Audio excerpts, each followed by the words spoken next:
राजा ने कहा कि ठीक है, अगर मेरा नाम पुरंजन है तो तेरा नाम पुरंजनी होगा। मैं नाम भी दूंगा, गोत्र भी दूंगा, सब दूंगा। विवाह करके जब रहने लगे तो ऐसी स्थिति उनकी हो गई कि इतने वशीभूत उसके हो गए, वो चलती तो चलते, वो बैठती तो बैठते, वो सोती तो सोते, वो रोती तो रोते। कोई पूछे क्यों रो रहे हो, बोले ये रो रही है इसलिए हम रो रहे हैं, हमें पता नहीं हम क्यों रो रहे हैं। श्रीमद् भागवत में प्रत्येक उपाख्यान का आध्यात्मिक अर्थ है। ये राजा कौन है, बोले ये पुरंजन, ये जीव ही है। ये जब संसार में आया तो इसके साथ अभिज्ञात नाम का सखा, बोले परमात्मा। वो 9 द्वार की पुरी कौन है, बोले काया कुटिया निराली, वो जमाने भर से। काया कुटिया निराली, जमाने भर से। 2 नेत्र, 2 कान के छिद्र, 2 नासिका के छिद्र, मुख, ये सब जो 9 द्वारे पुरी देही, ये मनुष्य जीवन ही 9 द्वार की ये पुरी है। सबसे सुंदर आंख की खिड़की, सबसे सुंदर आंख की खिड़की, सबसे सुंदर आंख की खिड़की, सबसे सुंदर आंख की खिड़की, जिसमें पुतली काली जमाने भर, जिसमें पुतली काली जमाने भर से। काया कुटिया निराली, जमाने भर से। काया कुटिया निराली, जमाने भर से।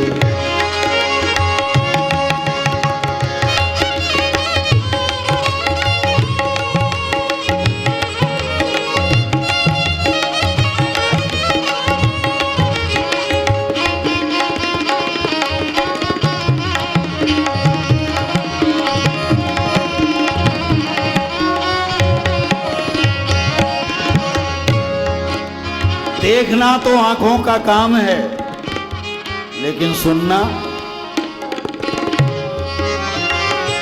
सुनते श्रवण नासिका सूंघे, सुनते श्रवण नासिका सूंघे, सुनते श्रवण नासिका सूंघे, सुनते श्रवण नासिका सूंघे। वाणी करे बोला चाली, जमाने भर से। वाणी करे बोला चाली, जमाने भर से। ओ वाणी करे बोला चाली, जमाने भर से। वाणी करे बोला चाली, जमाने भर से। काया कुटिया निराली, काया कुटिया निराली, जमाने भर से।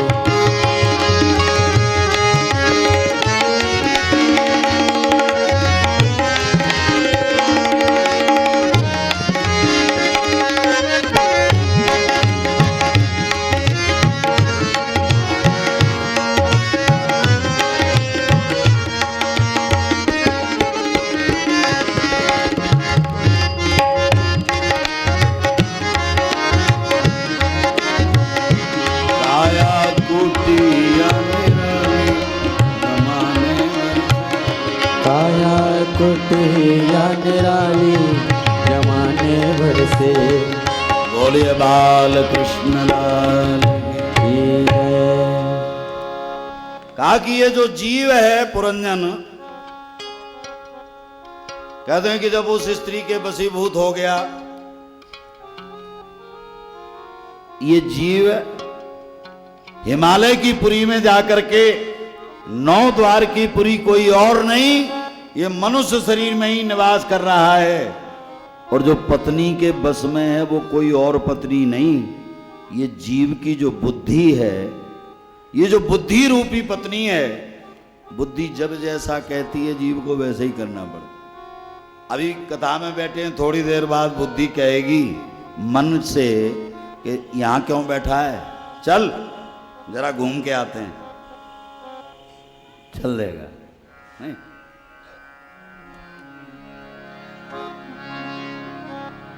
कहते हैं कि एक दिन की बात है, जब वो शिकार खेलने गया, चंडवेक नाम का राजा, उसने आक्रमण किया। वो जितनी भी संतति उसकी थी, संपत्ति थी, आक्रमण करके पूरा नगर नष्ट भ्रष्ट कर दिया, सब मारे गए। उसकी जो परम प्रिया थी, पत्नी थी, वो भी मारी गई। और इसलिए जब वो अपनी पत्नी के विरह में अत्यंत दुखी होकर के, जैसे ही उसने अपनी पत्नी का ध्यान करते करते अपने शरीर का अंत किया, अंते मति सगति, जैसी मति अंत में होती है गति भी वैसी होती है। इसलिए पुरंजन की जब मृत्यु हुई तो उसे स्त्री बनना पड़ा।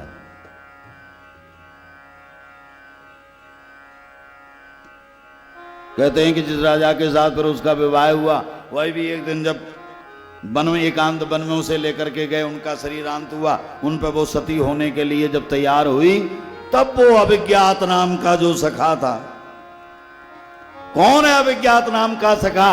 बोले जो जीव के साथ आता है वो है परमात्मा। नहीं, वो कभी जीव से दूर होता नहीं है। अगर देखा जाए तो परमात्मा तो सदैव जीव के हृदय में निवास करता है। दिल के आईने में है तस्वीरे यार, जब जरा गर्दन झुकाई, लेकिन वो गर्दन झुकाना ही तो बहुत मुश्किल है। नहीं, हमें तो इतने अभिमान हैं कि हम झुकना तो हम जानते ही नहीं है। मर जाएगा मूर्खा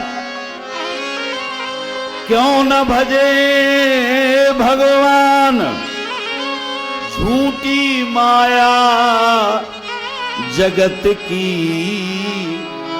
मत करना अभिमान, मत करना अभिमान। वेद शास्त्र यूं कहवे, तज ममता भज राम नाम तो अमर रहिए। कहत दीन दरवेश फेर नहीं अवसर आवे, भजा नहीं भगवान, अरे मूर्ख मर जा। अभिज्ञात नाम के सखा के रूप में साक्षात नारायण प्रकट होकर के उसे बताने लगे, अरे तू किसके ऊपर सती हो रही है? तुझे पता नहीं, तू स्त्री नहीं, तू तो जब आया था तो पुरुष था। हाँ, याद आ गया। देखो, परमात्मा का स्मरण और परमात्मा का दर्शन ही जीव को स्वस्वरूप का ज्ञान कराता है, नहीं तो फिर संसार में ही जीव भटकता है। फिर ये मैं स्त्री पुरुष ये सब क्या है? भगवान कहते हैं ये मेरी माया है, माया ऐसा मया सृष्टा, ये मेरी माया का ही कारण है। कहते हैं कि नारद जी महाराज ने जब ये प्राचीन बरी के समक्ष प्रस्तुत किया, थरथर कांपने लगे। प्राचीन बरी बोले, महात्मा जी अब हमें कोई रास्ता बताओ। बोले छोड़ो ये सब, इस कर्म कांड में कुछ नहीं रखा है। जीव अपने जीवन में जब तक भगवान की भक्ति धारण नहीं करेगा तब तक उसका कल्याण होगा नहीं। इसलिए जिन्होंने अपने पुत्रों को तो नारायण सरोवर पर भक्ति करने के लिए भेजा था, स्वयं कर्म कांड में अनुरक्त थे। आज नारद बाबा के ज्ञानोपदेश के पश्चात उन्होंने भी भक्ति अपने जीवन में धारण की है, भगवत प्राप्ति की है। आगे वर्णन आता है कि जो तानपाद के वंश का वर्णन किया गया, दूसरे मनु महाराज के पुत्र थे प्रियव्रत। उनके जब मन में आया कि मैं संसार का भोग नहीं बल्कि मैं आध्यात्मिक योग करूंगा, इसलिए वो अपने गुरुदेव नारद के पास रहते हैं, नारद जी के आश्रम में रहते हैं। मनु महाराज ने कई बार आकर के प्रयास किया लेकिन उन्होंने राज्य स्वीकार नहीं किया। आज ब्रह्मा जी अनेक ऋषि मुनि महात्माओं को लेकर आए और प्रियव्रत को प्रवृत्त किया संसार में। प्रजापति विश्वकर्मा की बेटी बरहमती से उनका विवाह हुआ। आग्निग्र इत्यादि पुत्र हुए। आग्निग्र जब राज्य संचालन के योग्य हुए तब महाराज तो वैसे ही नारद जी के आश्रम में रहते थे, बड़ी मुश्किल से उन्होंने गृहस्थ जीवन स्वीकार किया था। उन्होंने शीघ्र ही अपने पुत्र को राजा बना करके और भगवत प्राप्ति के लिए वो चले गए। आग्निग्र ब्रह्मा के सभा में रहने वाली पूर्व चित्ती नाम की अप्सरा के साथ उनका विवाह हुआ। नाभि किम पुरुष उनके पुत्र हुए। लेकिन नाभि का जो विवाह मेरु देवी के द्वारा हुआ, मेरु देवी से उनका विवाह हुआ, लेकिन नाभि चाहते थे कि मुझे पुत्र तो हो लेकिन बहुत श्रेष्ठ पुत्र चाहिए, साक्षात नारायण ही हमारे पुत्र बनकर आवे। इसलिए उन्होंने एक यजन किया, एक यज्ञ किया। भगवान प्रकट हुए, ब्राह्मणों को आश्वासन दिया, हम तुम्हारे यजमान के पुत्र बनकर आएंगे। और तब नाभि के यहां मेरु देवी के द्वारा ऋषभदेव महाराज का जन्म हुआ। कहा जाता है कि जिन ऋषभदेव के द्वारा एक मत चलाया गया जिसका नाम जैन मत है, यद्यपि करके संतों ने उसका समाधान किया कि ऋषभदेव जी ने नहीं, ऋषभदेव के जो शिष्य थे अरहत नाम के राजा, उन्होंने ये जैन मत चलाया था। इसलिए उन्हीं के नाम पर अरिहंतारम इत्यादि उनके मंत्रों का प्रचार हुआ। 100 पुत्र हुए महाराज ऋषभ के, जिनमें सबसे बड़े भरत थे। 9 थे जो 9 योगेश्वर कहलाए। एक दिन ऋषभदेव जी ने अपने पुत्रों को बुला करके उपदेश दिया। नायम देहो देह बाजाम नृलोके कष्टान कामान रहते बिड़भुजाम तपो दिव्यम पुत्र कायेन सत्वम शुद्ध्यद्यस्मात् ब्रह्म सौख्यम त्वनंतम। ये मनुष्य जीवन प्राप्त करने के पश्चात केवल भोग ही इस मनुष्य जीवन की उपयोगिता नहीं है। इससे तपो दिव्यम, दिव्य तपस्या भी करना मनुष्य का धर्म है, ऐसा ज्ञानोपदेश अपने पुत्रों को दिया। और कहते हैं कि ऐसा नहीं कि केवल उपदेश ही उपदेश दिया जाए, पर उपदेश कुशल बहु तेरे, पर उपदेश कुशल बहु तेरे, पर उपदेश कुशल बहु तेरे, पर उपदेश कुशल बहु तेरे, जे आचरण नर न घने, जे आचरण जे नर न घने, घने घने नर न घने, जे आचरण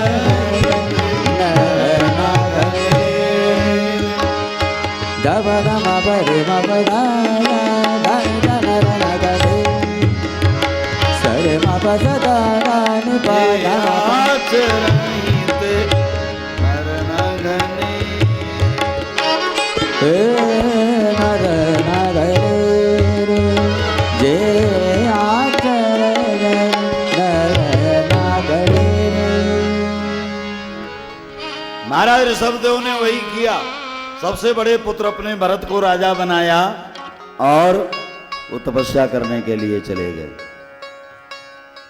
एकांत वन में रह करके वो भगवत स्तवन कर रहे हैं। कहा कि उसी में समय दावाग्नि प्रकट हुई और दावाग्नि में अपने शरीर को जलाकर उन्होंने समाप्त किया।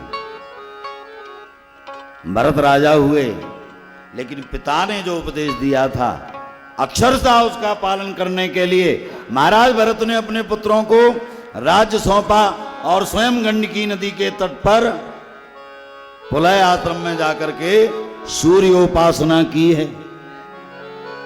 परो रजा सवितुर्जात वेदो देवस भरवो मन सदम जजान। सूर्य की उपासना में संलग्न हुए महाराज भरत। एक दिन जब वो गंडकी नदी के जल में प्रवेश करके सूर्य उपासना कर रहे थे, उसी समय एक गर्भवती हरणी, वो हिरणी जल पीने के लिए आई। जंगल की ओर से सिंह आया दहाड़ते हुए। जैसे उस गर्भवती हिरणी ने उस सिंह की दहाड़ सुनी, भयभीत होकर के उसने छलांग लगाई।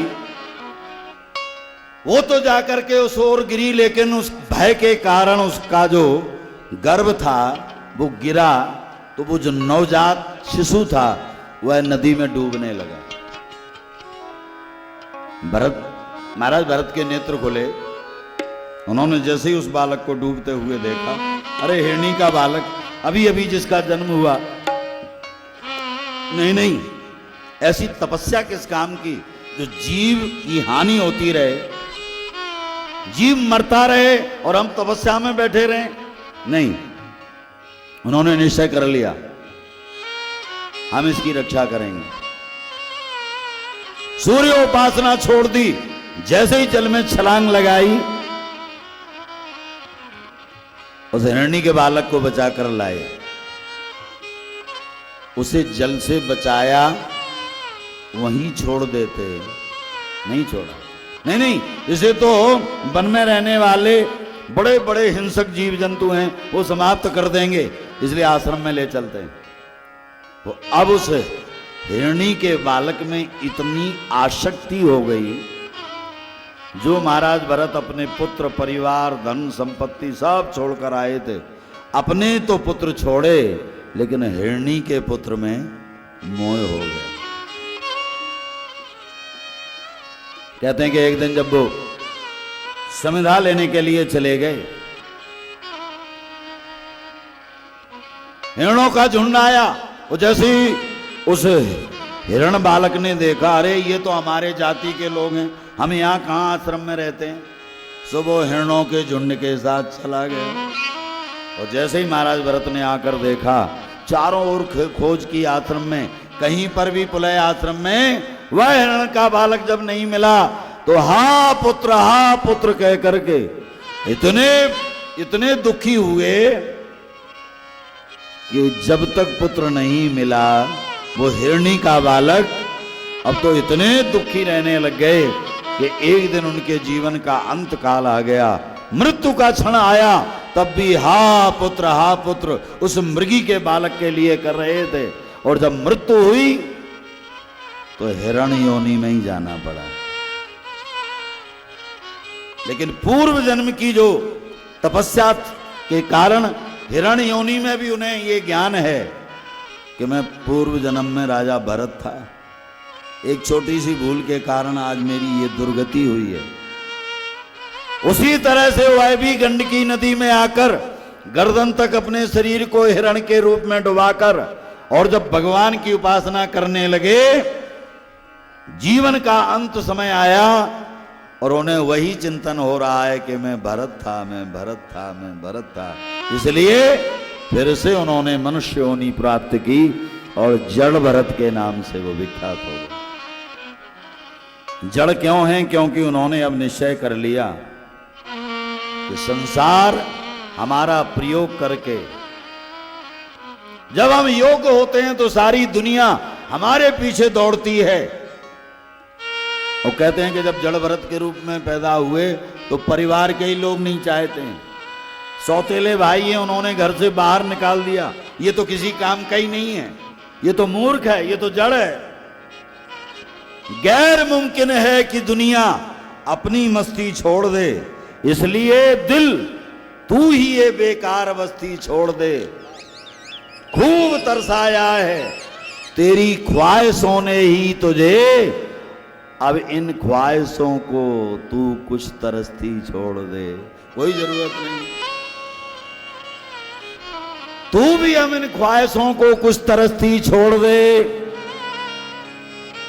इसलिए संपूर्ण ज्ञान होने के पश्चात भी जड़ भरत ने मूर्ख की भांति रहने का निश्चय किया है। घर के लोगों ने बाहर निकाल दिया।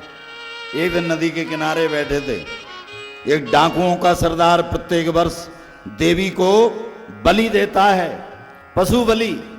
सेवक लोग निकले पशु की खोज में, कहीं पशु नहीं मिला। जड़ भरत जी बैठे थे नदी के किनारे। कौन हो? कोई उत्तर नहीं। कहाँ जाओगे? कोई पता नहीं। कोई उत्तर नहीं मिला। सेवकों ने समझा इससे ज्यादा पशु और कौन होगा, ये मनुष्य भी है और पशुवत है, इसलिए अगर इसकी बलि दी जाएगी तो देवी और प्रसन्न हो जाएगी। लेकर के गए, उन्हें स्नान कराया, श्रृंगार कराया, बाजे बजने लगे, नए नए वस्त्र धारण कराए गए, बाजे बज रहे हैं। जड़ भरत जी सोचने लगे कि घर के लोगों ने तो कभी इतना स्वागत नहीं किया, आज बड़ा स्वागत हो रहा है। लेकिन उन्हें क्या पता कि उनकी तो बलि दी जानी है। बलि का समय हुआ, सेवकों ने जाकर के उस सरदार से कहा चलिए बलि तैयार है, आज आप जिस बलि को देंगे देवी अत्यंत प्रसन्न हो जाएगी। हाथ में नंगी तलवार लेकर के आया। जैसे ही दोनों भुजाओं का बल प्रयोग करते हुए उसने ब्राह्मण पर वह तलवार का प्रहार करना चाहा, उसके पहले ही भद्रकाली देवी प्रकट हो गई। खंजर लेकर के जो सेवक मारना चाहते थे उनके सिर काट डाले। क्रोध में भरकर गेंद की तरह उनके सिरों से खेलने लगी। लेकिन जड़ भरत जी को कुछ पता नहीं चला। जड़ भरत जी तो जैसे आए थे, सब तो भाग खड़े हुए अपने प्राणों की रक्षा करते हुए, लेकिन जड़ भरत जी वहीं खड़े हैं। वो तो जैसे आए थे वैसे वहां से फिर चल दिए। कहते हैं कि एक राजा रघुगण हैं, कपिल आश्रम में वो ज्ञान प्राप्ति के लिए जा रहे हैं। पहले राजाओं की जो पालकी है वो ढोई जाती थी, विशेष जाति के लोग ढोते थे। एक सेवक की आवश्यकता थी। राजा रघुगण के सेवकों ने सेवक की खोज की तो एक नदी के किनारे यही बैठे मिल गए जड़ भरत जी। देखा बड़ा मोटा ताजा शरीर है, हाँ ये पालकी बढ़िया ढोएगा। ले जाकर के जैसे ही पालकी में जोत दिया, लगा दिया। आज राजा रघुगण की पालकी डगमगाने लगी। राजा रघुगण ने कहा कि भैया तुम कौन हो?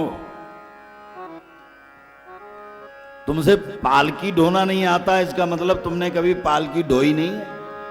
सेवकों को डांटते हुए कहा तुम्हें पता नहीं कौन बैठा है पालकी में?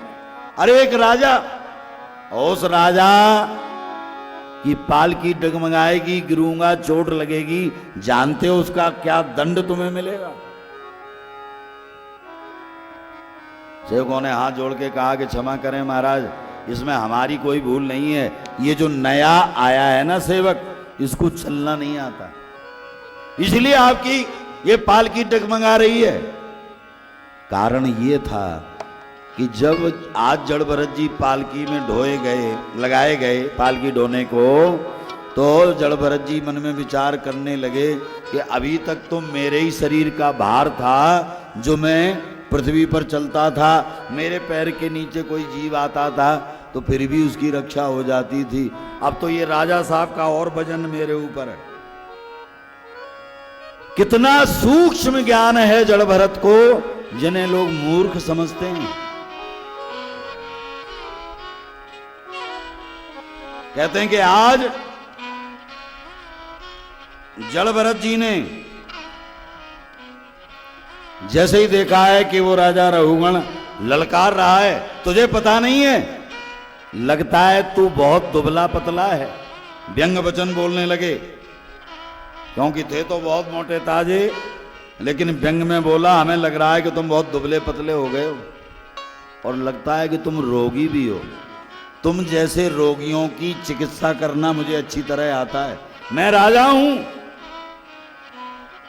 कहते हैं कि आज तक जो किसी के सामने नहीं बोले थे, जड़ भरत जी ना अपनी मां के सामने, ना पिता के सामने, ना भाइयों के सामने, आज जड़ भरत राजा रघुगण के सामने बोल पड़े। महाराज का ये मंतव्य है कि तुम जो अभिमान कर रहे हो, ये ऐसा अभिमान तो किसी का रहता नहीं है। 1 लाख में जो दब जाए वो जेर नहीं होता, ताकत पे जो इतराए वो शेर नहीं होता। दरबारे इलाही से मायूस ना हो बंदे, भगवान के घर देर तो होती है, अंधेर नहीं होता।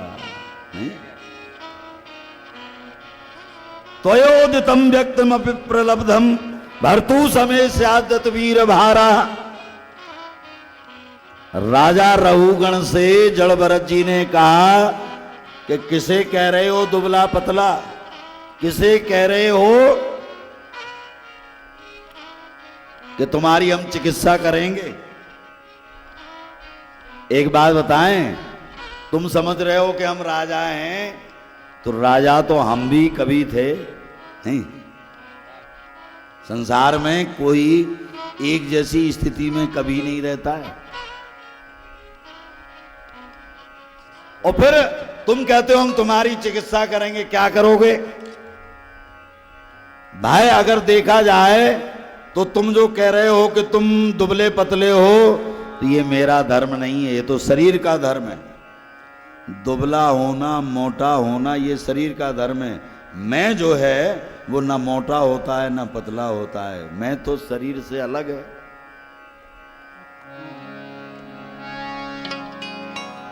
देह हम भी नहीं, देह तुम भी नहीं, देह हम भी नहीं, देह तुम भी नहीं, देह में हम भी हैं, देह में तुम भी हो। देह हम भी नहीं, देह तुम भी नहीं, देह में हम भी हैं, देह में तुम भी हो। भले ही हम सभी देह में रह रहे हैं, लेकिन फिर भी हम देह नहीं हैं। क्योंकि मैं जो हूं वो तो देह से अलग हूं। जिसे अहम की बात, अहम ब्रह्मास्मि की जो बात आती है, वह तो शरीर से अलग है। ये जरूर है कि ये जो देह मिला है ये घर है। किसके लिए? बोले काम, क्रोध, लोभ, मोह, मद, मत्सर, इनके रहने का घर है ये। देह तो गे है यात्रियों के लिए, देह तो गे हैं यात्रियों के लिए, देह तो गे है यात्रियों के लिए, देह तो गे हैं यात्रियों के लिए। ये में हम भी, ये में तुम भी हो। ये है हम भी हैं, ये में तुम भी हो। देह हम भी देह तुम भी। देह हम भी नहीं, देह तुम भी नहीं, देह में हम भी हैं, देह में तुम। देह में हम भी हैं, देह में तुम भी हो। तुम समझते स्वयं को देह अभिमान से, तुम समझते स्वयं को देह अभिमान से, तुम समझते स्वयं को देह अभिमान से, तुम समझते स्वयं को देह अभिमान से। हम स्वयं को समझते हैं गुरु ज्ञान से। हम समम को समझते गुरु ज्ञान से। तुम अहम में टिके हम स्वयं में टिके। तुम अहम में टिके हम स्वयं में टिके। रुकते तुम भी तो हो रुकते हम भी तुम। तुम अहम में टिके हम स्वयं में टिके। रुकते तुम ही तो रुकते हम भी तो हैं। देह हम भी नहीं देह तुम भी नहीं। देह हम भी नहीं देह तुम भी नहीं। देह में हम भी हैं देह में तुम भी हो।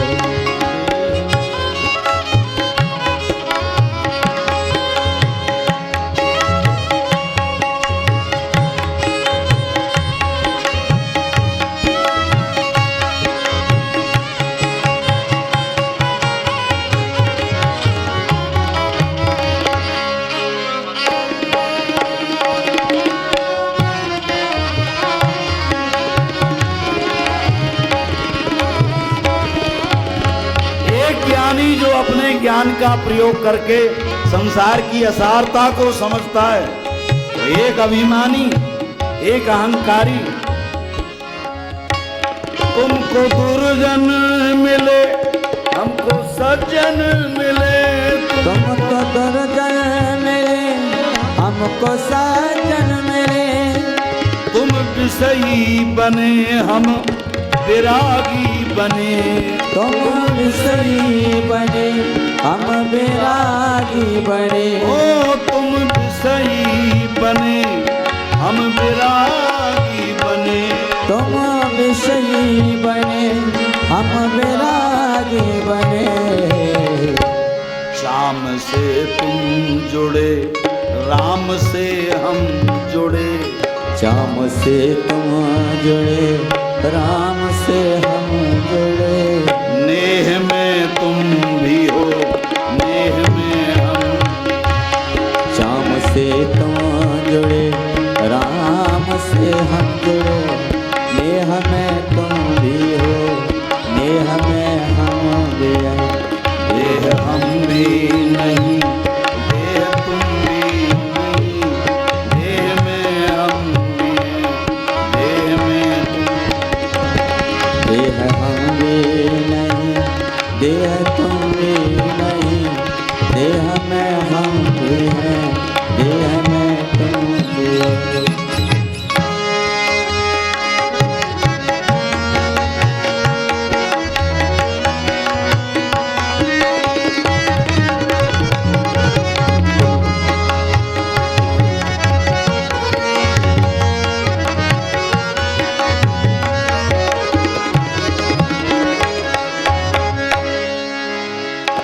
तुम समझते हो सब कुछ है इंसान का। तुम समझते हो सब कुछ है इंसान का। तुम समझते हो सब कुछ है इंसान का। तुम समझते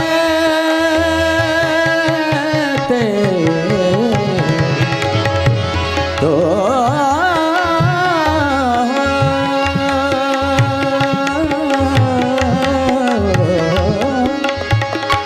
तुम समझते स्वयं। तुम समझते हो सब कुछ है इंसान का। तुम समझते हो सब कुछ है इंसान का। हम समझते हैं सब कुछ है भगवान का। हम समझते हैं सब कुछ है भगवान का। ओ हम समझते हैं सब कुछ है भगवान का। हम समझते हैं सब कुछ है भगवान का। बल जगत का तुम्हें हमको जगदीश का। बल जगत का तुम्हें हमको जगदीश का बल जगत का तुम जय हो। हमको जगदीश का बल जगत का तुम्हें हमको जगदीश का। भूलते तुम भी हो भूलते हम। बल जगत का तुम्हें हमको जगदीश का।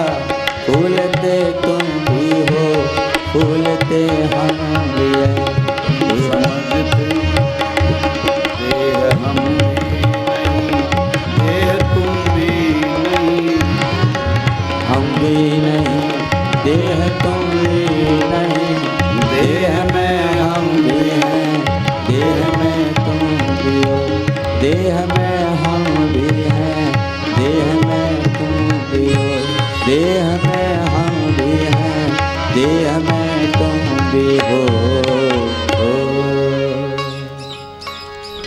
कहते हैं कि जब राजा रघुगण ने डांटना प्रारंभ किया, अरे तुमसे चलना नहीं आता है, मैं गिरूंगा तो मुझे चोट लगेगी, मैं राजा हूं। अभी तक जो किसी के सामने नहीं बोले थे वो जड़ भरत राजा रघुगण के सामने बोल पड़े। किसी ने कहा कि राजा रघुगण के सामने क्यों बोल पड़े? बोले इसलिए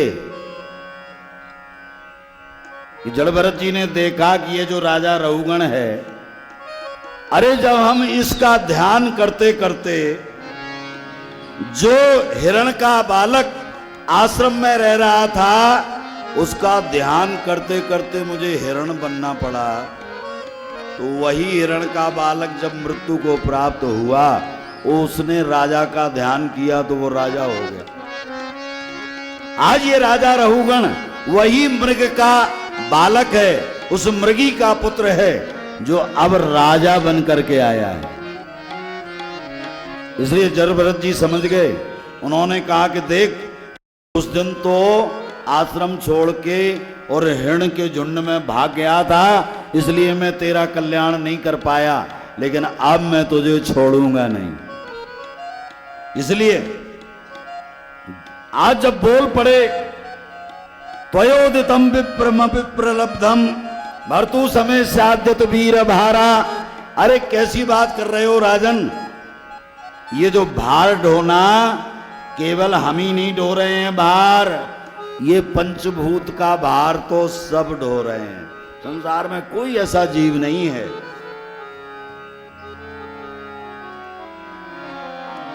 क्षितिजल पावक गगन समीरा।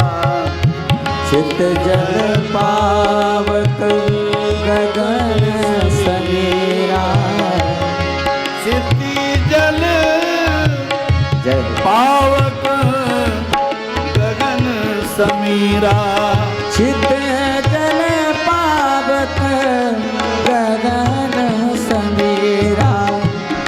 पंचरचित अति अधम शरीरा। पंचरचित अति अधम शरीरा। पृथ्वी जल वायु आकाश तेज अधम शरीरा। ये जो पांच भूत हैं, इन पांच भूतों को तो प्रत्येक जीव क्षिति जल पावक गगन समीरा। ये कौन है जो नहीं ढो रहा है? सभी को इसका भार उठाना पड़ रहा है।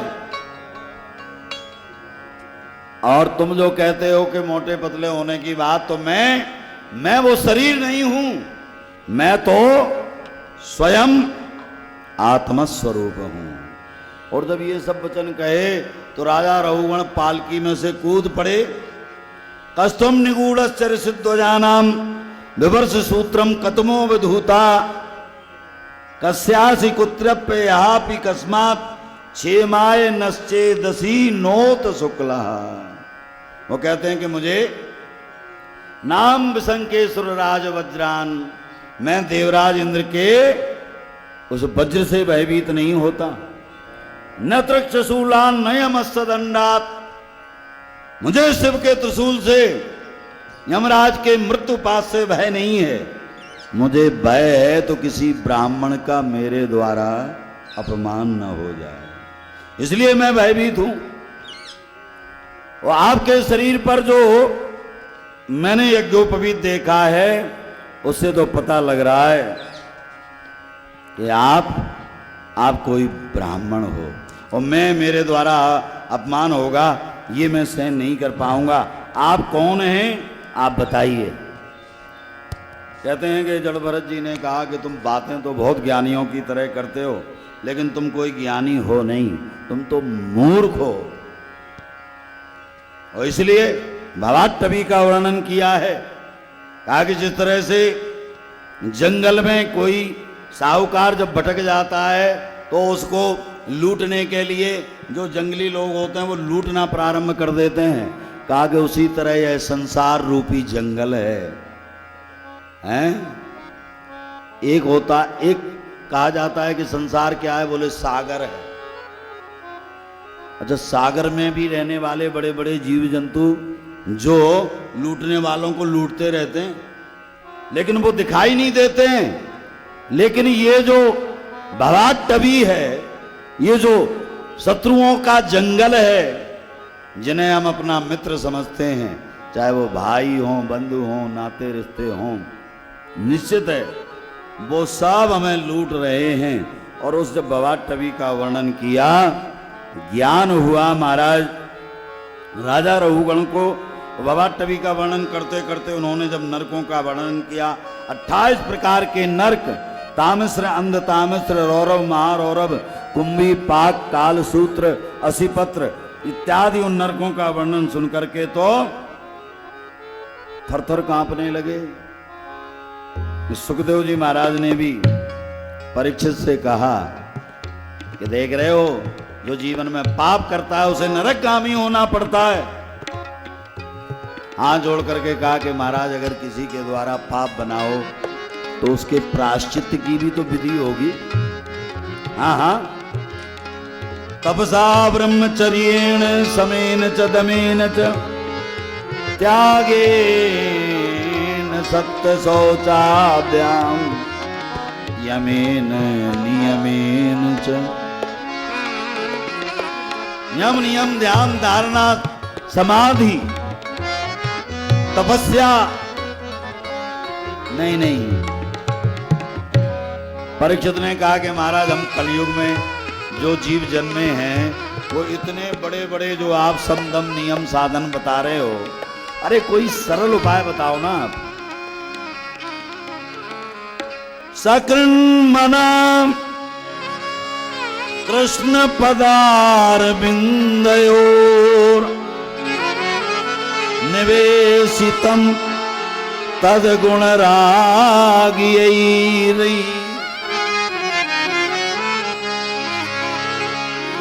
सबसे सरल उपाय है। अगर कलयुग में जीव में सामर्थ्य नहीं है न तपस्या करने की, ना सम दम नियम उपरति समाधि, अगर वो नहीं कर सकता है तो राम राम तो कर सकता है नहीं, और वो भी बहुत बार नहीं। सकृन मनः कृष्ण पदार बिंदयोर। सुखदेव जी कहते हैं परीक्षित, अगर कोई मृत्यु काल में एक बार भी, गोस्वामी तुलसीदास जी ने तो और खुलासा कर दिया, भाई को भाई अलख आलस भाई को भाई अलख आलस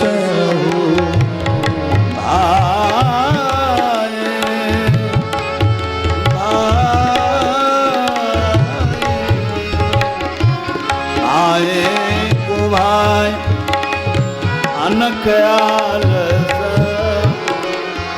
भाई को भाई अनख आलस नाम जपत मंगल सुदस नाम जपत मंगल दिसदस नाम जपत मंगल दिसदस नाम जपत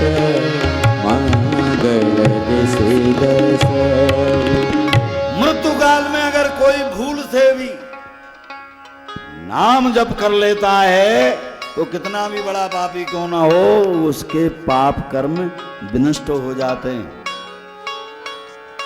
और इसके लिए एक उदाहरण दिया, कान कुब्जी ध्वजा कश्चित दासी पति अजामिल। अजामिल नाम के ब्राह्मण बड़े सत्कर्म परायण थे, बड़े वैदिक ब्राह्मण थे, बहुत ध्यान धारणा समाधि उन्होंने अपने जीवन में की थी। लेकिन एक दिन जब समिधा लेकर लौट रहे थे, एक शूद्र को स्त्री प्रसंग करते देखा। ऐसी दुष्प्रवृत्ति में वो प्रवृत्त हो गए, घर की पत्नी का त्याग कर दिया, माता पिता की सेवा छोड़ दी और एक उल्टा स्त्री को लाकर अपने पास रख लिया और सब कुछ उसी के लिए करना। 10 पुत्र हुए, सबसे छोटा था जिसका नाम नारायण रखा था। मृत्यु काल आया, जीवन पर्यंत जिसने पाप किए थे उसके कारण जब यम के दूत मृत्यु पास लेकर के और प्रकट हुए, भयंकर भयंकर रूप लेकर के वो जब डराने लगे, कहते हैं कि भय के कारण सबसे छोटा जो बेटा था नारायण नारायण उसे बुलाए। नारायण नारायण कहते हैं कि अंतरिक्ष में भगवान विष्णु के दूत भ्रमण कर रहे थे।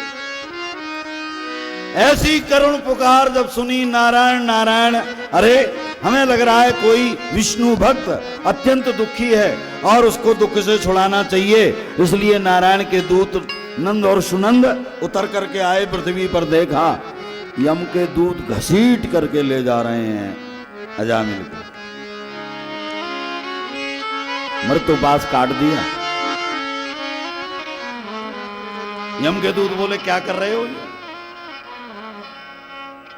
बोले क्या कर रहे हैं?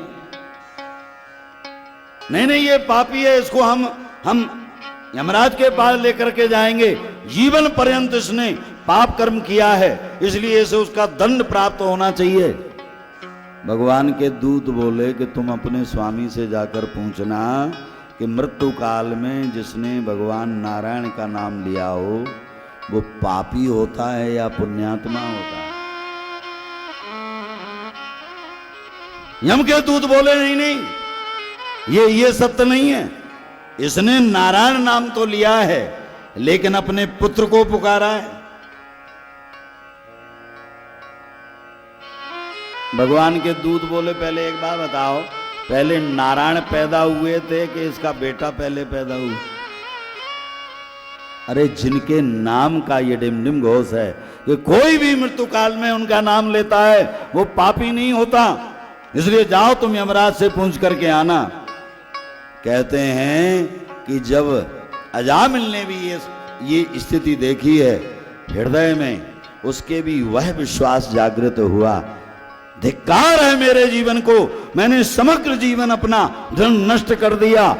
अरे सचमुच मैंने तो अपने पुत्र का ही नाम लिया था, लेकिन झूठे ही नाम के बहाने आज जब नारायण के दूत हमारी रक्षा के लिए आ गए, तो अगर हमने सचमुच लिया होता नाम।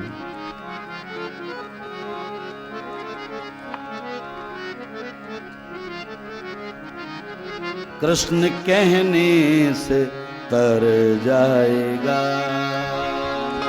कृष्ण कहने से तर जाएगा, कृष्ण कहने से तर जाएगा, कृष्ण कहने से तर जाएगा, तर जाएगा।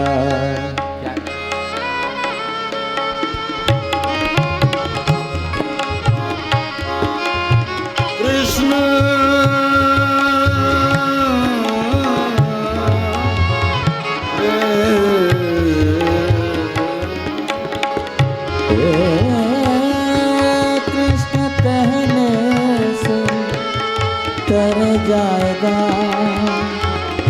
श्याम कहने से तर जाएगा, श्याम कहने से तर जाएगा। कृष्ण कहने से तर जाएगा। कृष्ण कहने से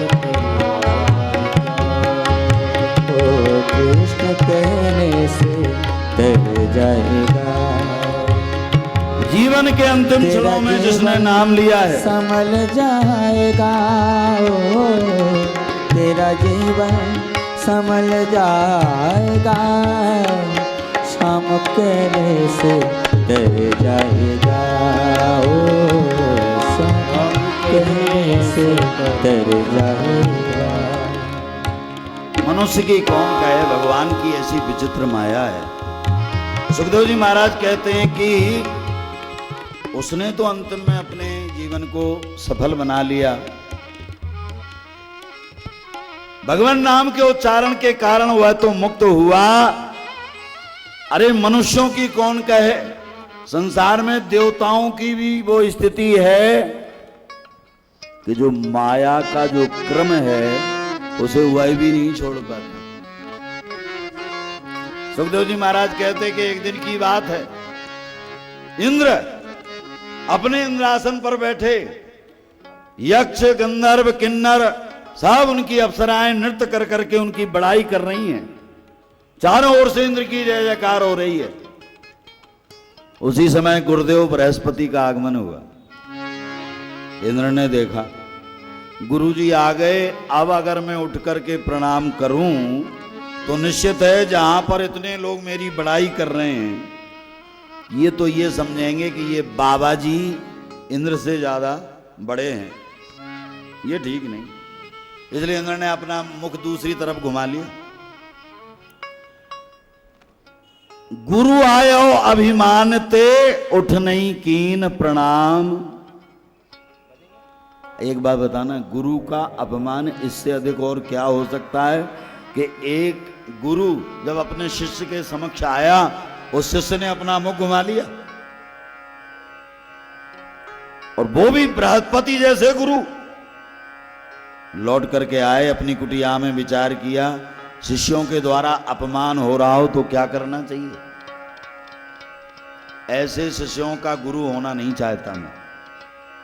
ब्रह्म मुहूर्त के पहले ही कुटिया छोड़कर चले गए। इंद्र का अभिमान दूर हुआ। प्रातः काल संपूर्ण देवताओं को, ब्रह्मा को लेकर के इंद्र आए। हम गुरुदेव से क्षमा याचना करेंगे, लेकिन गए तो कुटिया में गुरुजी हैं ही नहीं। देवताओं ने कहा, ब्रह्मा ने भी कहा, गुरु के बिना मार्ग नहीं मिलता है, इसलिए तुम दूसरा गुरु बना दो। तो अष्टा के पुत्र विश्वरूप को गुरु बनाया। विश्वरूप ने नारायण कवच का उपदेश दिया, लेकिन एक दिन जब वो यज्ञ कर रहे थे, यद्यपि करके वो दैत्य पुत्र हैं, इसलिए भले ही देवताओं के गुरु बन गए, विश्वरूप जब यज्ञ करा रहे इंद्र के साथ, तो इंद्राय स्वाहा इंद्राय स्वाहा, लेकिन दूसरी आहुति पर बहुत मौन होकर के बलि स्वाहा बलि स्वाहा, मतलब दैत्यों का पक्ष ले रहे हैं। इंद्र को जैसे ही भान हुआ, अरे गुरु मैंने अपना बनाया, वो पक्ष लेते हैं दैत्यों का। हृदय में क्रोध उत्पन्न हुआ, वज्र का स्मरण किया। 3 सिर थे विश्वरूप के, सोमपी था, सुरापी था, अन्नाद। एक से सोम, एक से सुरापान, एक से अन्न ग्रहण करते थे। और जैसे ही वज्र का प्रहार हुआ, तीनों सिर काट डाले। मृत्यु को प्राप्त हुए विश्वरूप, ब्रह्म हत्या लगी इंद्र को। 1 वर्ष पर्यंत उन्होंने धारण किया। अंत में 4 स्थानों में, पृथ्वी, जल, स्त्रियों और वृक्षों में उसको बांट दिया। त्वष्टा को जब पता चला मेरे पुत्र का वध देवताओं ने छल पूर्वक किया है, आप तो क्रोधित हुए। त्वष्टा ने निश्चय किया, मैं ऐसा पुत्र प्राप्त करूंगा जो इंद्र को मारने वाला होगा। और जो पुत्र हुआ उसका नाम था वृत्तासुर। कहते हैं कि वृत्तासुर के साथ जब युद्ध प्रारंभ हुआ तो एक दिन तो हुआ है, इंद्र को ऐरावत के समेत निगल गया। इंद्र को लगा अरे राम राम, ये तो सारी सृष्टि को समाप्त कर डालेगा। नारायण के पास गए। नारायण ने कहा कि एक ही उपाय है कि कोई महात्मा अपनी हड्डियां दे दे, उससे वज्र का निर्माण हो। वही वज्र, महात्माओं की हड्डियों के द्वारा बने हुए वज्र से ही इसका वध हो सकता है। दधीच ऋषि के पास जाकर प्राणों की याचना की गई। देवताओं को वह हड्डियां प्राप्त हुई। स्वयं विश्वकर्मा के द्वारा वह वज्र निर्माण हुआ। और जब वो ऐरावत पर बैठे उस वज्र को लेकर के, वज्र का प्रहार जैसे ही वृत्तासुर के शरीर पर हुआ, महात्मा की हड्डियों के बने वज्र से उसके पूर्व जीवन की भक्ति प्रकट हो गई और बोला, अहम समाधाय मनो यथा संकर्षण तच्चरणार बिंदे। मैं इसी समय, इंद्र इसी समय मेरा वध कर दो, क्योंकि मेरी जो बुद्धि है इस समय मेरे इष्ट देव संकर्षण भगवान में प्रवृत्त हो रही है और मैं उनका ध्यान करते करते उन्हीं में लीन होना चाहता हूं। ये जब सुना तो इंद्र को भी आश्चर्य हुआ कि दैत्य योनि में जाने के पश्चात भी ये कौन है जिसके हृदय में भगवान की इतनी दृढ़ भक्ति है। यही प्रश्न सुखदेव से परीक्षित ने किया तो उन्होंने कहा कि ये सार्वभौम देश सूरसेन देश के जो राजा हैं ये हैं चित्रकेतु, जो आज वृत्तासुर बने। कहा कि चित्रकेतु के पास जब अंगिरा और नारद ज्ञानोपदेश देने के लिए गए थे, उन्होंने कहा नहीं नहीं हम पुत्र चाहते हैं। महात्माओं ने कहा था कि पुत्र प्राप्त करोगे तो हर्ष भी होगा और दुख भी होगा, ऐसा पुत्र होता मिलेगा आपको। उन्होंने कहा कुछ भी हो हमें पुत्र चाहिए। पुत्र प्राप्त किया। जिस रानी के द्वारा पुत्र प्राप्त हुआ, दूसरी रानियों के मन में आया कि अब तो राजा उसी रानी से प्रेम करेंगे जिसके द्वारा पुत्र प्राप्त हुआ। इसी द्वेष के कारण पलने में सो रहे उस बालक को जहर दे दिया और दूसरी रानियों ने। वो जब पुत्र मारा गया, महाराज चित्रकेतु को पता लगा, मूर्छित होकर के पृथ्वी पर हा पुत्र करने लगे। अंगिरा आए, नारद आए, उन्होंने समझाने का प्रयत्न किया। अरे संसार में जो संबंध है वो झूठे होते हैं, ये तो संसार की परंपरा है कि जो आया वो जाएगा। लेकिन नहीं मुझे तो अपना पुत्र चाहिए। नारद जी महाराज ने उस जीवात्मा का आह्वान किया और उससे कहा कि तुम्हारे ये माता पिता हैं, तुम्हारे लिए दुखी हो रहे हैं, तुम इस शरीर में प्रवेश करो और इन्हें सुखी करो।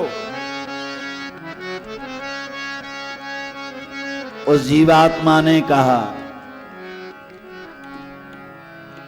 कस्मिन् जन्मन् मयि मह्यम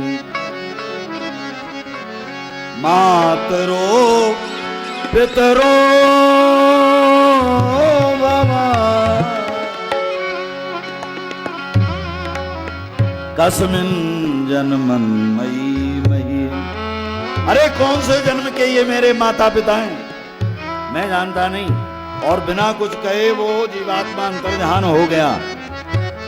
तब चित्रकेतु को ज्ञान हुआ और उन्होंने नारद जी के द्वारा वह मंत्र प्राप्त किया जिससे संकर्षण भगवान को प्रसन्न किया। उन्होंने एक विमान दिया और एक उस विमान को लेकर के जब वो जहां पर शिव और पार्वती निवास कर रहे हैं, शिव जी बड़े बड़े महात्माओं को उपदेश कर रहे हैं, पार्वती को अपने बगल में बिठाकर, तब उसने जाकर के आक्षेप करते हुए कहा, धिक्कार इनके जीवन को, बड़े योगेश्वर कहलाते हैं लेकिन इन्हें लज्जा नहीं लगती अपनी पत्नी को अपनी जंघा पर बिठा करके और ऋषि मुनि महात्माओं को उपदेश कर रहे हैं।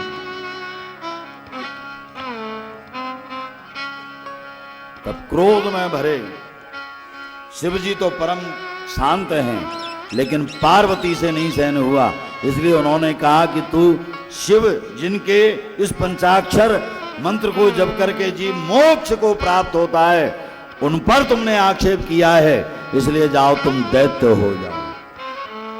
कहते वही पार्वती के श्राप के कारण जो वृत्तासुर हुए थे, पूर्व जन्म में जो उनके हृदय में संकर्षण भगवान की भक्ति थी, वो आज प्रकट हुई थी। और इंद्र के वज्र से जब उनका वध हुआ, तब उनको उस वृत्तासुर की योनि से मोक्ष की प्राप्ति हुई। कहते हैं कि जब देवता परास्त होते हैं तो उनकी मां अदिति दुखी होती है, और जब दैत्य परास्त होते हैं तो उनकी मां दिति परेशान होती है। लेकिन दोनों के पिता हैं कश्यप जी, ये बीच में परेशान होते हैं। आज जब दैत्य मारे जाने लगे, तब दिति माता ने कश्यप जी से कहा, आप हमें एक ऐसा पुत्र दीजिए जो इंद्र को मारने वाला हो। पुंसवन नाम का व्रत बताया, 1 वर्ष में पूरा होगा। अगर इसमें कोई त्रुटि हो गई तो इंद्र को मारने वाला नहीं, इंद्र की सहायता करने वाला पुत्र हो जाएगा। इंद्र को पता चला कश्यप जी महाराज जो हमारे पिता हैं, दिति माता को उन्होंने जो पूजा विधान बताया है, वो अगर उसमें सफल हुई तो निश्चित ही हमारी मृत्यु है। इसलिए छोटे से बालक बनकर के दिति माता के पास गए, कहने लगे आप व्रत कर रही हो इंद्र को मारने के लिए? अरे जैसे इंद्र आपका शत्रु है वैसे ही मेरा भी है। छोटे से बालक इंद्र ही दिति माता से जब ये कहे, दिति ने सोचा ये बढ़िया है, जैसे मेरा शत्रु है इंद्र ऐसे इसका भी। उन्हें क्या पता ये बालक ही इंद्र है। मैं आपकी सेवा में रहूंगा। और इसलिए इंद्र आए हैं कि कश्यप जी ने कहा है कि अगर कोई त्रुटि होगी तो आपका व्रत सफल नहीं होगा। अब मैं भी यही प्रतीक्षा करूंगा कि इनसे कोई त्रुटि हो, कोई गलती हो और मैं अपना काम बना सकूं। एक दिन दिति माता ने कुछ फलाहार किया और मुख शुद्धि किए बिना जब रात्रि में शयन कर गई, मौका मिल गया। इंद्र ने सूक्ष्म रूप धारण किया और गर्भ नष्ट किया, 7 टुकड़े किए गर्भ के। लेकिन भगवान नारायण की उपासना के कारण वो नष्ट नहीं हुए। तब उन 7 के और 7 टुकड़े कर दिए, 49 हुए। और जब पैदा हुए तो 50 में इंद्र, 7 में। दिति ने कहा कि हमने तो एक पुत्र मांगा था पति से, लेकिन ये इतने 50-50 कैसे हो रहे हैं? बोले इसलिए इंद्र ने अपनी जो भूल की थी वो सब जब दिति माता के समक्ष कह दी, तब दिति माता प्रसन्न हो गई। उन्होंने कहा कि ठीक है, अब ये तुम्हारे शत्रु नहीं, ये तो तुम्हारे सहायक होंगे, ये दैत्य नहीं होंगे, इनका नाम मरुदगण होगा। ये 49 मरुदगण तुम्हारे सहयोगी होंगे। जब ये बात सुनी तब परीक्षित ने पूछा कि महाराज भगवान तो सबके लिए बराबर होना चाहिए, क्योंकि भगवान तो भगवान है, वो तो शत्रु के लिए और मित्र के लिए दोनों के लिए बराबर व्यवहार उनका होना चाहिए। लेकिन ये क्यों देखने में आता है कि देवताओं का तो भगवान पक्ष लेते हैं, वो दैत्यों का वध करते हैं, क्यों मारते?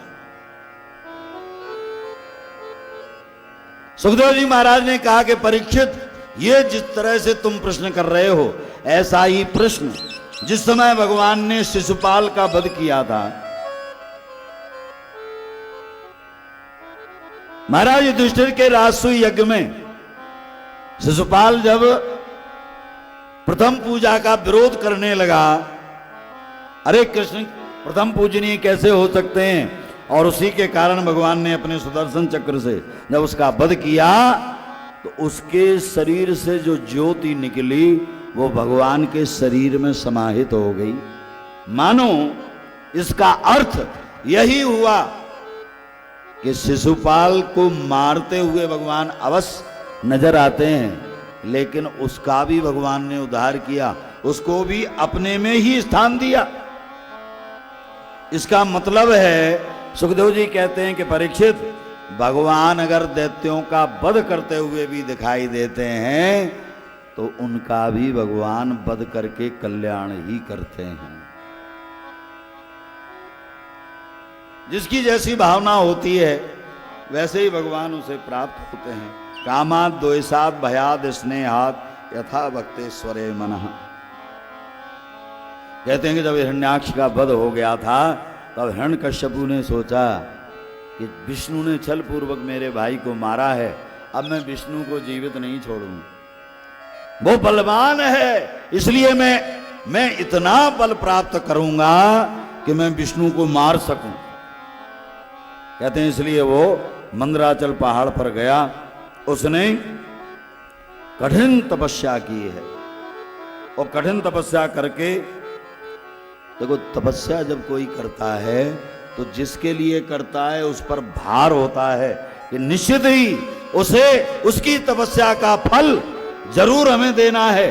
कहा कि इसलिए ब्रह्मा जी की स्तुति उसने की और ब्रह्मा प्रकट हुए, कहा कि वरदान मांगो। उसने कहा कि एक काम करो, आपकी बनाई हुई की किसी भी सृष्टि से मैं मरूं नहीं। ब्रह्मा जी बोले ऐसे नहीं, जरा अलग अलग करके मांग लेते तो बढ़िया होता। हाँ ठीक है, न मैं दिन में मरूं, न रात्रि में मरूं, ना ऊपर मरूं न नीचे मरूं, न भीतर मरूं न बाहर मरूं, न अस्त्र से मरूं न शस्त्र से मरूं, न मनुष्य से मरूं न पशु से मरूं। ब्रह्मा जी मन में सोचने लगे कि इसका मतलब तूने क्या जन्म नहीं लिया है? अरे जिसने जन्म लिया है उसकी मृत्यु तो अवश्यंभावी है। लेकिन एक देखें आप आश्चर्य, वो कह रहा है कि ब्रह्मा मैं तुम्हारी बनाई हुई सृष्टि से न मरूं। तो मानो भगवान को अवसर मिल गया है। भगवान कौन है? बोले आप प्रकट भय विधि न बनाए। भगवान को ब्रह्मा ने नहीं बनाया है। वो कह रहा है ब्रह्मा मैं तुम्हारी बनाई हुई किसी सृष्टि से न मरूं। तो ब्रह्मा जी ने कोई संकोच नहीं किया। ब्रह्मा ने कहा तू जो कह रहा है तथास्तु। मैं भीतर न मरूं, बाहर न मरूं, तथास्तु। मैं मनुष्य से न मरूं, पशु से न मरूं, तथास्तु। किसी ने ब्रह्मा जी से पूछा कि आप तो ऐसे कहते जा रहे हो, इसका मतलब ये मरेगा नहीं? ब्रह्मा मन में बड़े प्रसन्न हुए। ये कह रहा है कि तुम्हारी बनाई हुई सृष्टि। तो भगवान को मार्ग मिल गया है कि इसे अब कैसे मारना। और फिर सबसे बड़ी बात तो यह है कि मैं मारने वाला नहीं हूं, मैं तो केवल बनाने वाला हूं। नहीं, मेरा काम देखो, संसार की सृष्टि करना ब्रह्मा का काम, पालन करना विष्णु का काम, संहार करना शिव का काम। उन्होंने कहा हमारा जो काम है वो हम कर रहे हैं, अब आगे जिसकी ड्यूटी है वो जाने क्या होगा। बड़े दुर्लभ वर मांगे हैं, लेकिन भगवान ने, ब्रह्मा ने तथास्तु कह दिया। लेकिन आश्चर्य यह है कि भगवान जिसकी रक्षा करना चाहता है, मारने वाले के समक्ष बचाने वाले को भगवान प्रकट कर देता है। रावण ने तलवार लेकर के मारने के लिए जैसे ही वह चंद्रहास तलवार उठाई तो मंदोदरी ने हाथ पकड़ लिया रावण, क्योंकि बचाने वाली मंदोदरी भगवान ने वहीं प्रकट कर दी। लेकिन एक बात बताएं, भगवान हिरण्यकश्यप को मारना चाहते हैं, इसलिए जानते हो किस कारण से हिरण्यकश्यप मरा? बोले मारने का कारण घर में ही पैदा है। प्रहलाद के कारण ही हिरण्यकश्यप का वध हुआ। प्रहलाद से अत्यंत प्रेम करता है हिरण्यकश्यप। 4 भाइयों में सबसे छोटे हैं प्रहलाद। और प्रहलाद को वो चाहता है कि मैं अपने राज्य सिंहासन का उत्तराधिकारी बनाऊंगा।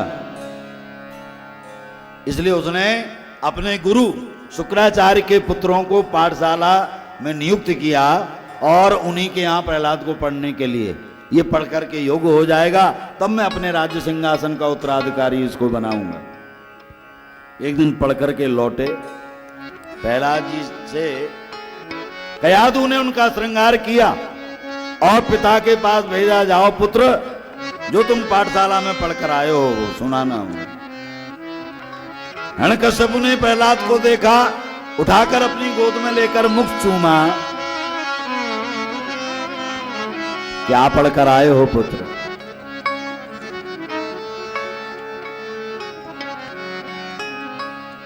तत्साधु मन्ये सुरवरीय देहिनां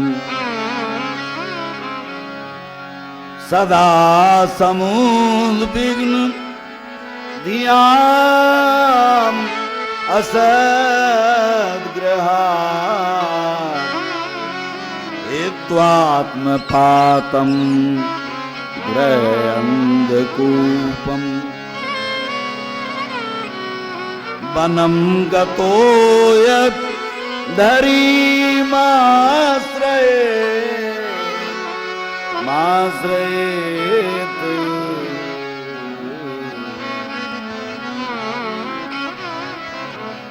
तद साधु मन्ये सुरवरीय देहिनाम। हे दैत्यराज, और जैसे ही दैत्यराज सुना तो लाल लाल नेत्र हो गए।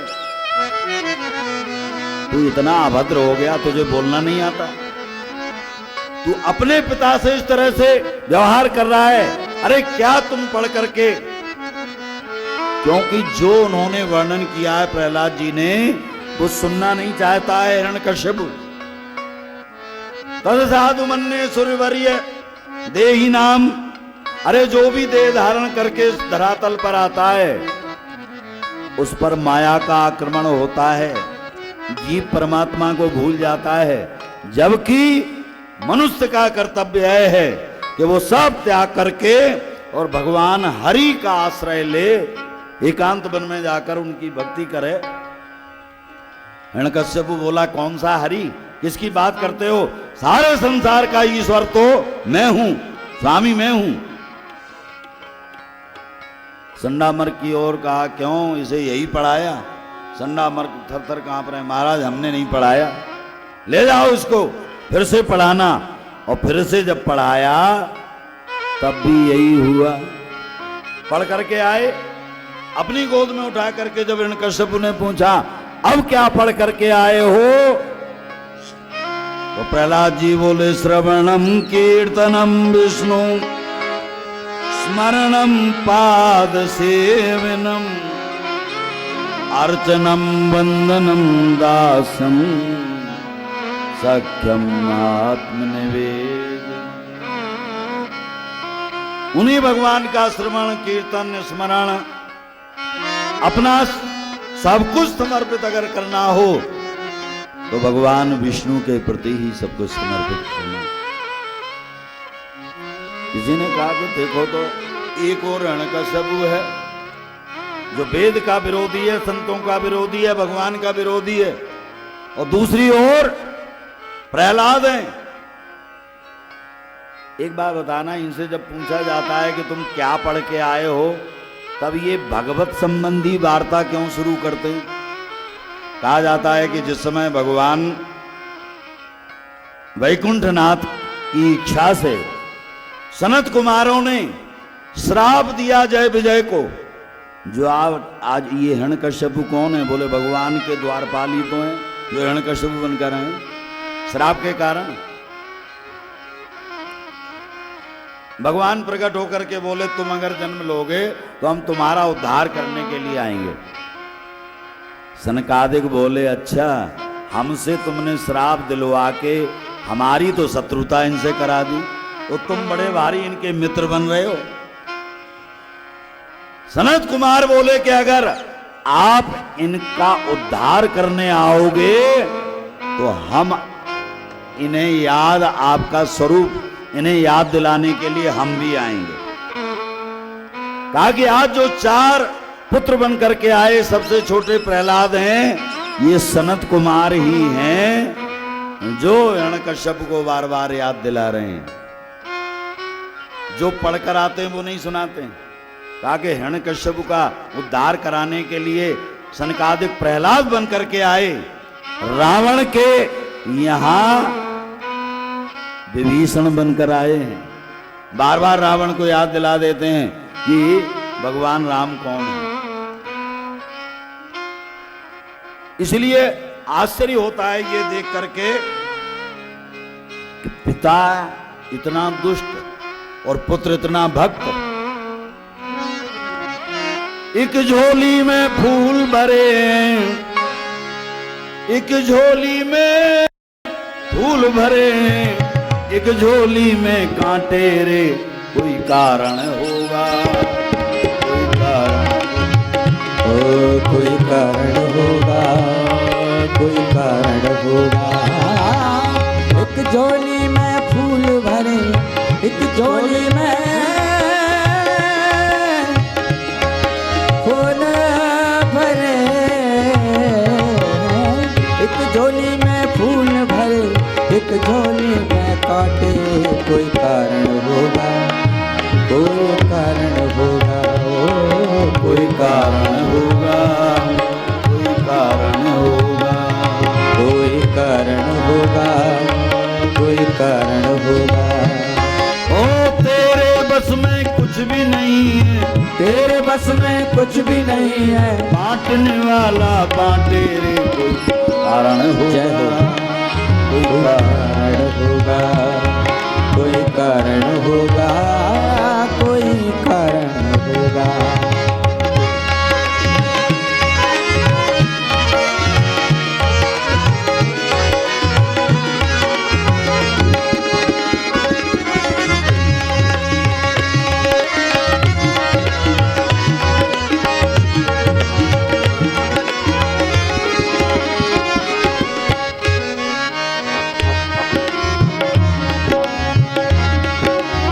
पहले बनती है तकदीरें, पीछे बने शरीर, पहले बनती है तकदीरें, पीछे बने शरीर। पहले बनती है तकदीरें, पीछे बने शरीर, पहले बनती है तकदीरें, पीछे बने शरीर। ओ ये तो प्रभु की कारीगरी है, ये तो प्रभु की कारीगरी है, पर तू क्यों है गंभीर, कोई कारण होगा, कोई कारण होगा, कोई कारण होगा, कोई कारण होगा। एक झोली में फूल भरे, एक झोली में फूल भरे हैं, ओ एक झोली में फूल भरे, एक झोली में फूल भरे, ओ एक झोली में कांटे रे, कोई कारण होगा, कोई कारण होगा, ओ कोई कारण होगा, कोई कारण होगा।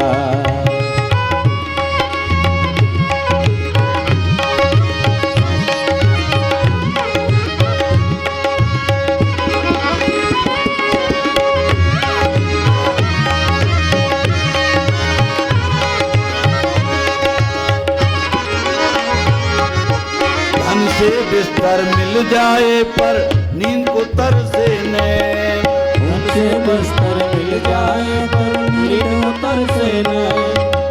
देखो प्रारब्ध में जो होता है वही प्राप्त होता है।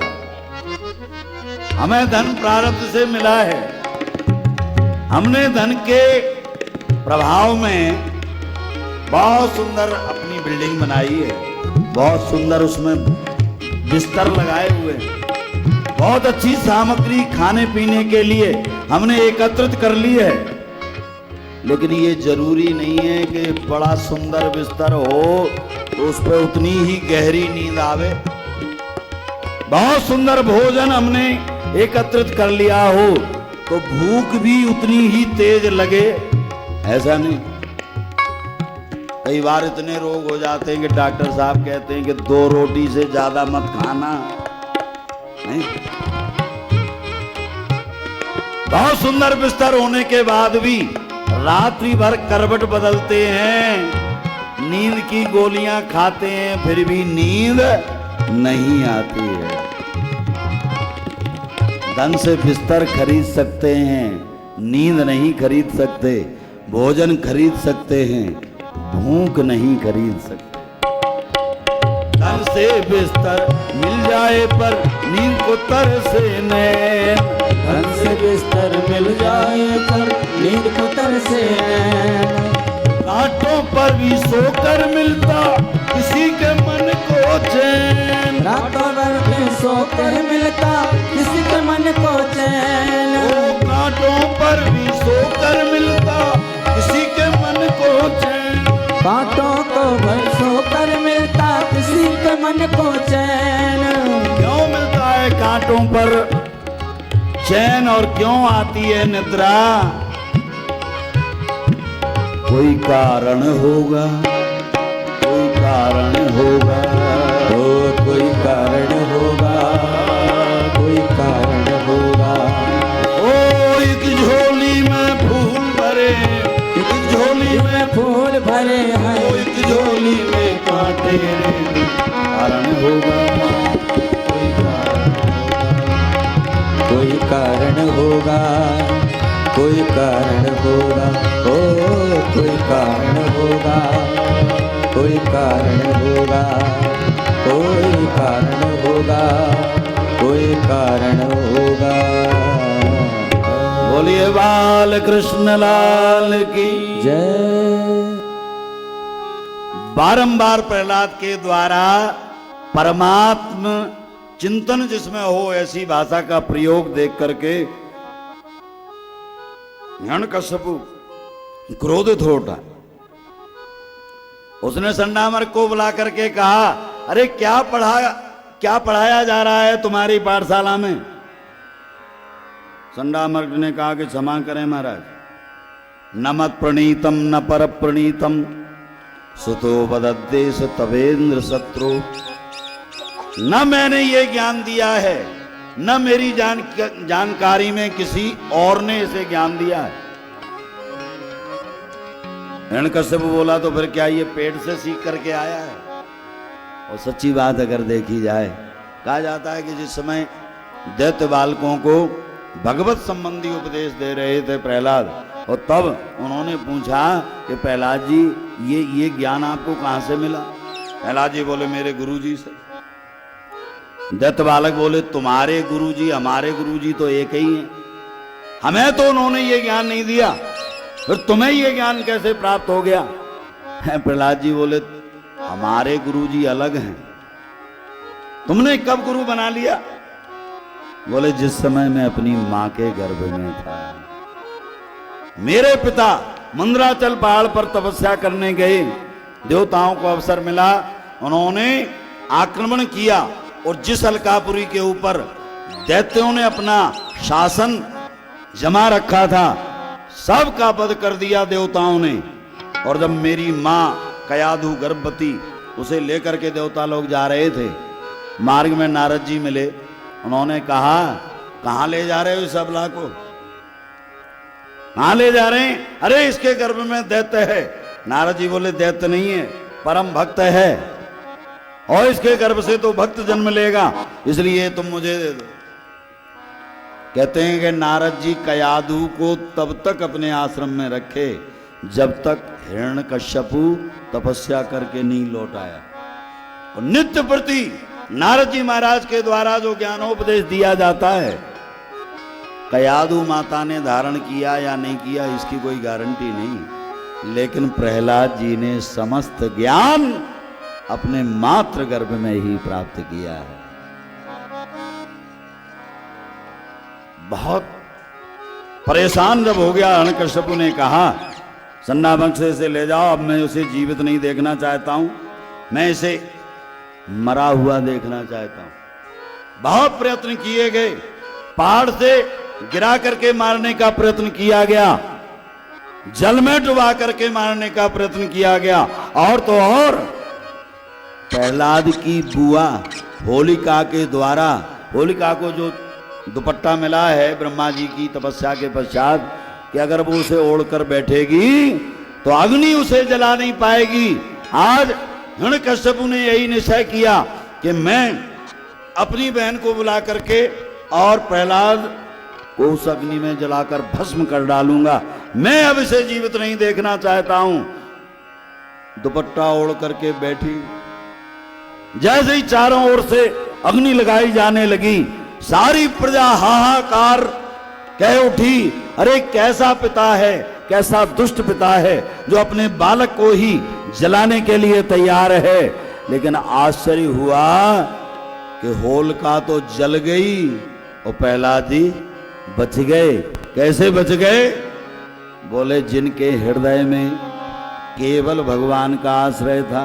हरे रामा राम राम हरे हरे, हरे रामा राम राम हरे हरे, हरे कृष्ण कृष्ण कृष्ण हरे हरे, हरे कृष्ण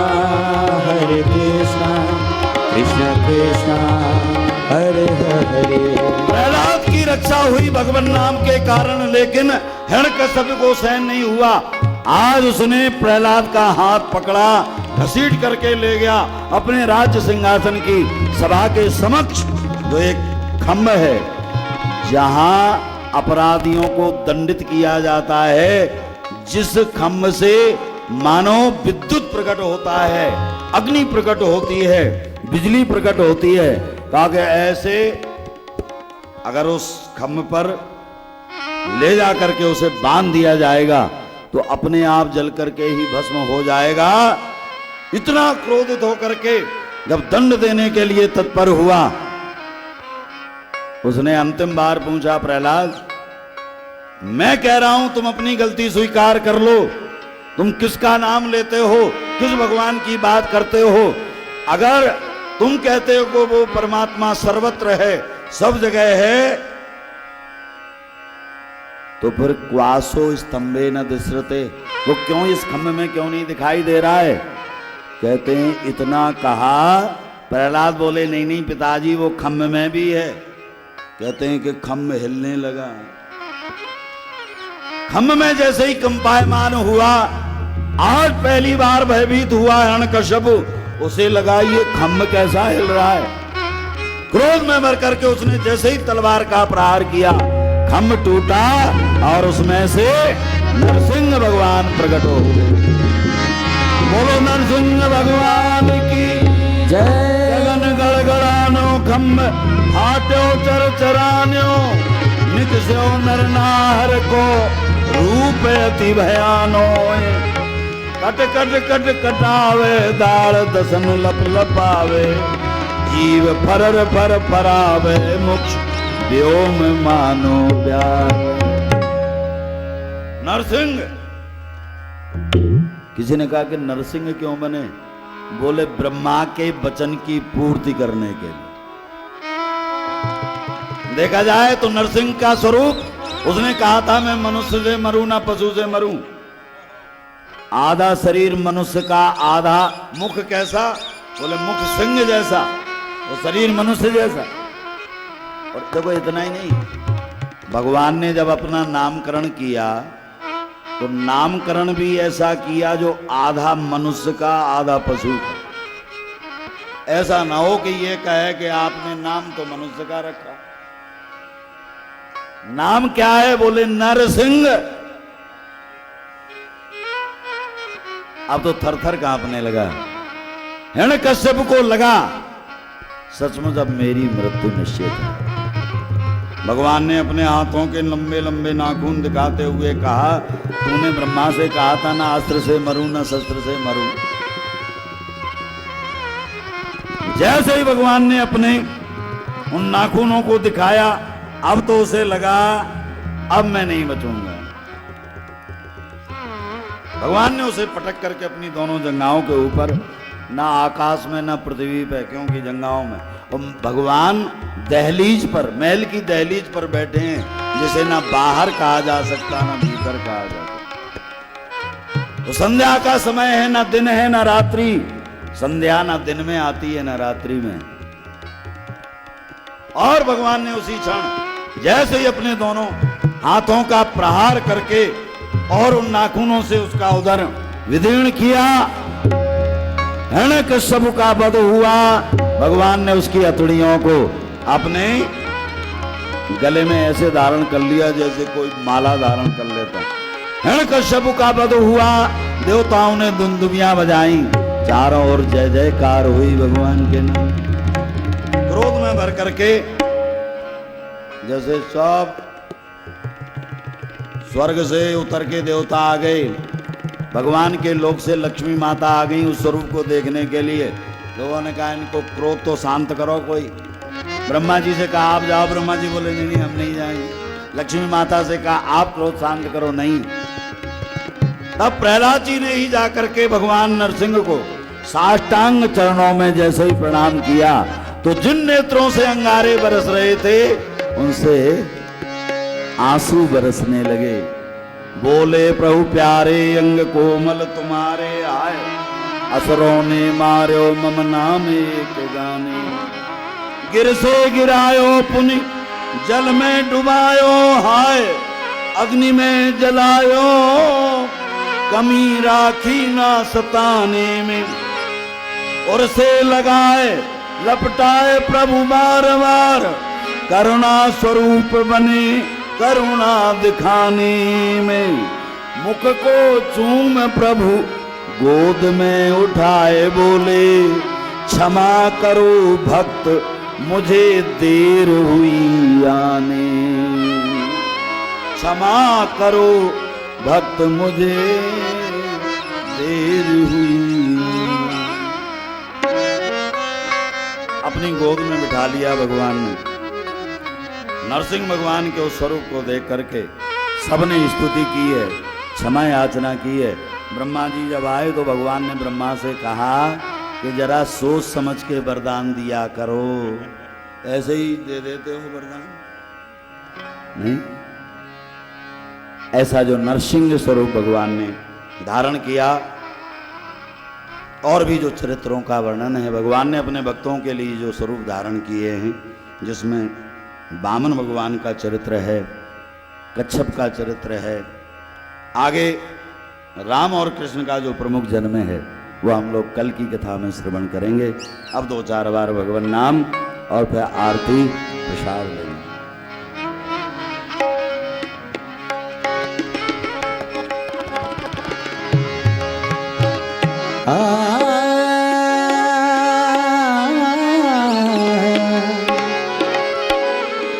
नैना लड़ गए कुंज बिहारी से, उन्हीं से नैना लड़ गए, वो मेरे श्याम से नैना लड़ गए। नैना लड़ गए लड़ गए लड़ गए, वो मेरे नैना लड़ गए, श्याम से नैना लड़ गए। वो मेरे नैना लड़ गए, श्याम सो नैना लड़ गए। बांके बिहारी से श्याम बिहारी से, बांके बिहारी से कुंज बिहारी से, रास बिहारी से मेरे नैना लड़ गए, श्याम से नैना लड़ गए। ओ मेरे नैना लड़ गए, श्याम से नैना लड़ गए।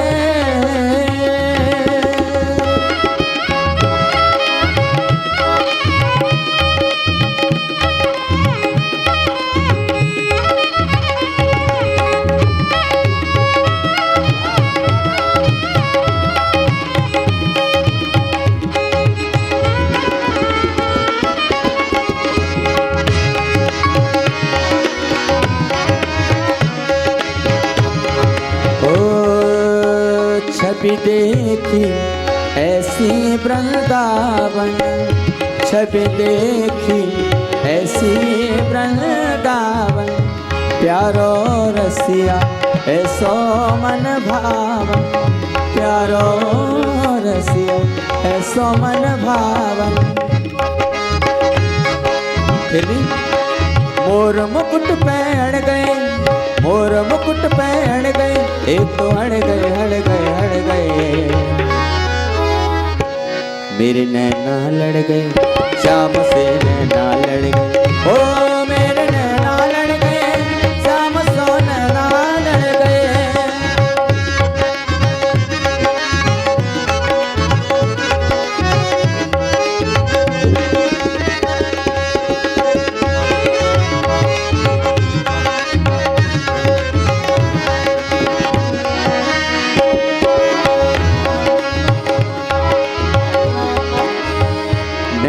में मेरे तेरी सूरत समाई, नैनों में मेरे तेरी सूरत समाई, कैसे भूल जाए शाम तेरी याद आई, कैसे भूल जाए तेरी याद आई। दबा मगरे धरी धरी धरी धरी धरी धरी धरी धरी धरी धरी मामा दबा दबा दबा दबा मरे धरी पद दिसा पद दिसा पद दिसा निधरी गवा पद बाबा बाबा दबा दबा दबा दबा मामा धरी निधरी गवा पद।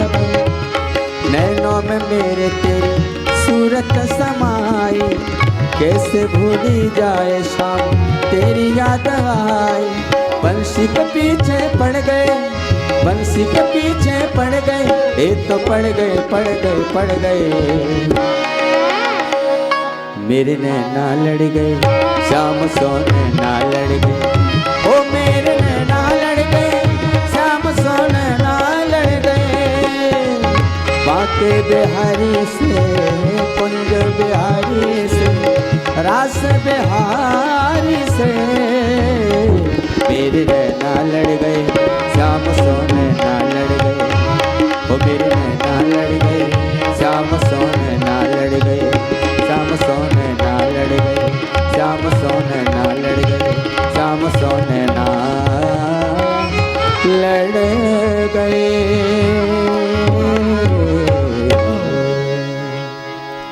देवी सज्जनों, आरती गाओ बाके बिहारी तेरी आरती गाओ, आरती गाओ प्यारे तुमको मनाओ, आरती गाओ प्यारे तुमको मनाओ, श्याम सुंदर तेरी आरती गाओ, सुंदर तेरी आरती गाओ, मोर मुकुट तेरे शीश पे सो है, और मुकुट तेरे शीश पे सो है, प्यारी बंशी मुन मन मोह है, हरी बंसी मुन मन मोह, देख छवि में बल बल जाऊं, बाके बिहारी तेरी आरती गाओ, चरणों से निकली गंगा प्यारी, चरणों से निकली गंगा प्यारी, जिसने सारी दुनिया तारी, जिसने सारी दुनिया तारी, उन चरणों के मैं दर्शन पाऊं, उन चरणों के मैं दर्शन पाऊं, ओ बाके बिहारी तेरी आरती गाऊं, बाके बिहारी तेरी आरती गाओ,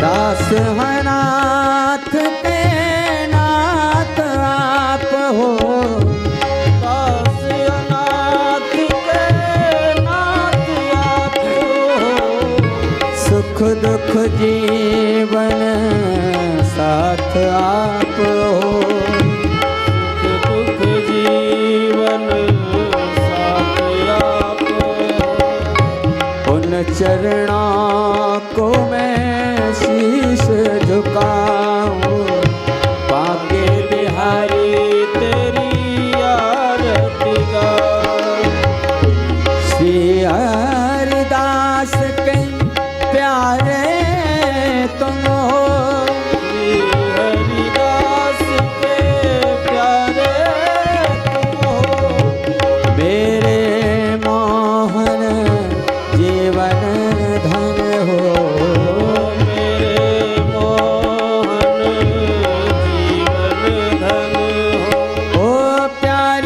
कभी तेरे मन में बसाऊं, एक गिरधर तेरी आरती गाऊं, एक गिरधर तेरी आरती गाऊं, बांके बिहारी तेरी आरती गाऊं, श्याम सुंदर तेरी आरती गाऊं, कर्पूर गौरम करुणावतारम संसार सारम भुजगेन्द्रहारम सदा वसंतम हृदयारविंदे भवं भवानी सहितं नमामि। त्वमेव माता च पिता त्वमेव त्वमेव बन्धुः सखा त्वमेव त्वमेव विद्या द्रविणं त्वमेव त्वमेव सर्वं मम देव देव। हरे राम राम राम हरे हरे, हरे कृष्ण कृष्ण कृष्ण हरे हरे, हरे राम राम राम हरे हरे, हरे कृष्ण कृष्ण कृष्ण हरे हरे, हरे राम राम राम हरे हरे, हरे कृष्ण कृष्ण कृष्ण हरे हरे।